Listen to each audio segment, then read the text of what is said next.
Today we're unboxing a phone from the Vivo Y series, famous for its big battery and a stylish lineup, the Y300 Pro Plus. Upon opening the packaging box, the very first item you will immediately notice is the smartphone itself. Looking further down into the box, you will discover a silicone protective case and a quick start guide. At the very bottom of the box, there is a 90-watt power charger.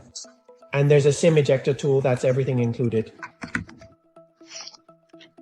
This particular model is the Vivo Y300 in the stunning starlight silver color. The back cover feels like feathers and flowing sand, and it looks beautiful. The Y300 Pro Plus is just 7.89mm thick. Weighing 189 grams, it packs a big 7300 mAh battery and supports 90W fast charging. It's now a battery life powerhouse with no worries about it. Charging every 3 days isn't a problem, and it has the biggest battery in the Y series. As for its screen, it features a 6.7-inch full-view 4V curved display, supports 120Hz refresh rate and 3840 Hz high-frequency PWM dimming, ensuring both smooth display and eye protection.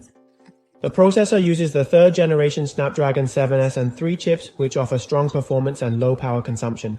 The main camera features a 65-megapixel LYT sensor and supports optical image stabilization, which is a significant improvement over the previous Y300 Pro. Additionally, this device supports infrared remote control, full-featured NFC, and IP65 water resistance. The device features Gorilla Shield reinforced glass and dual-screen GPS, along with an upgraded professional mode. If you're looking for a phone under 2K with a very durable battery, strong performance, and excellent durability against drops, the Y300 Pro Plus is a very good choice.